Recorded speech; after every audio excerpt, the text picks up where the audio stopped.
নমস্কার বন্ধুরা, welcome back to our channel. আবারও চাকরি সংক্রান্ত খবর নিয়ে হাজির হলাম।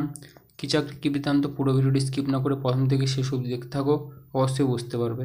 আর চ্যানেলে নতুন থাকলে চ্যানেলটি সাবস্ক্রাইব করে পাশে বেল আইকনটি বাজিয়ে দিও পরবর্তী চাকরির খবর নোটিফিকেশন হিসেবে পাওয়ার জন্য।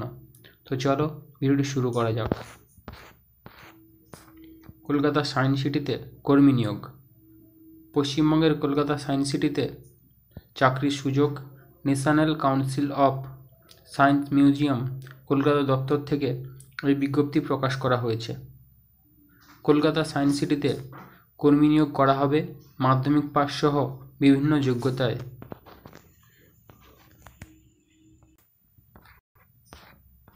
কলকাতা সায়েন্স সিটিতে যেসব পদে কর্মী নিয়োগ করা হবে সেগুলি হলো অফিস অ্যাসিস্ট্যান্ট ও টেকনিশিয়ান। প্রতিটি পদের ক্ষেত্রে শিক্ষাগত যোগ্যতা, শূন্যপদ, বয়সসীমা। দেখতে হলে ভিডিওটি শেষ পর্যন্ত দেখতে থাকো। পদের নাম অফিস অ্যাসিস্ট্যান্ট। মোট শূন্যপদ 6টি, যার মধ্যে ইউআর 3টি, এসসি 1টি এবং ওবিসি 2টি। শিক্ষাগত যোগ্যতা যে কোনো শাখায় উচ্চ মাধ্যমিক পাস, সঙ্গে আবেদনকারীকে কম্পিউটারে টাইপ করতে জানতে হবে। টাইপের গতি হতে হবে প্রতি মিনিটে 35টি শব্দ ইংরেজির ক্ষেত্রে, অথবা 30টি শব্দ হিন্দির ক্ষেত্রে। বয়সসীমা বয়স হতে হবে সর্বোচ্চ 25 বছরের মধ্যে। বয়স হিসাব করবেন 30শে সেপ্টেম্বর 2024 তারিখের হিসেবে।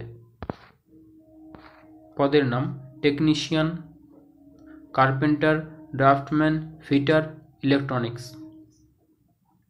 মোট শূন্যপদ রয়েছে 6টি, যার মধ্যে আনরিজার্ভ অর্থাৎ ইউআর 1টি, এসসি 1টি, ইডব্লিউএস 4টি। শিক্ষাগত যোগ্যতা মাধ্যমিক পাস, সঙ্গে সংশ্লিষ্ট ট্রেডে আইটিআই পাস করে থাকতে হবে। আইটিআই কোর্স পাস করার পর অন্তত 1 বছরের অভিজ্ঞতা থাকা বাধ্যতামূলক। বয়সসীমা বয়স হতে হবে সর্বোচ্চ 35 বছরের মধ্যে। বয়স হিসাব করবেন 30শে সেপ্টেম্বর 2024 তারিখের হিসেবে। বেতনক্রম উপরে উল্লিখিত পদগুলির ক্ষেত্রে মূল বেতন 19,900 টাকা থেকে 63,200 টাকা। সরকারি সমস্ত ভাতা মিলিয়ে প্রথম মাসের বেতন হবে প্রায় 37,845 টাকা। তোমরা স্ক্রিনে নোটিশটি দেখতে পাচ্ছ, যেখানে নেম অফ দ্য পোস্ট এবং ইউনিটস দেওয়া রয়েছে। ভিডিওটি পজ করে কিংবা ডেসক্রিপশন বক্সে লিঙ্ক থাকবে, ওখান থেকে তোমরা নোটিশটি ডাউনলোড করেও দেখে নিতে পারো। আবেদন পদ্ধতি আগ্রহী প্রার্থীদের অনলাইনের মাধ্যমে আবেদন করতে হবে। অনলাইনে আবেদন করার ওয়েবসাইটটি হল ncsm.gov.in।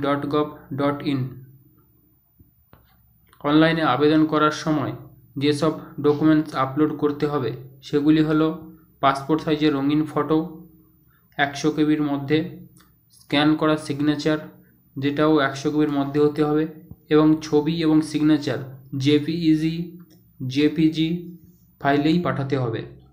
অনলাইনে আবেদন করার জন্য মহিলা প্রার্থী, প্রাক্তন সরকারি কর্মী, শারীরিক প্রতিবন্ধী, তপশিলি জাতি, তপশিলি উপজাতি শ্রেণীভুক্ত আবেদনকারীদের কোনো প্রকার আবেদন ফি লাগবে না। বাকি অন্যান্য প্রার্থীদের আবেদন ফি বাবদ 885 টাকা জমা করতে হবে। আবেদনের শেষ তারিখ 30শে সেপ্টেম্বর 2024। তো এই ছিল চাকরি সংক্রান্ত খবরটি ভালো লাগে লাইক করবেন, কোনো প্রশ্ন থাকলে কমেন্টের মাধ্যমে জানিয়ে দেবেন এবং বন্ধুদের সঙ্গে শেয়ার করে খবরটি পৌঁছে দিতে সাহায্য করবেন। ধন্যবাদ পুরো ভিডিওটি দেখার জন্য।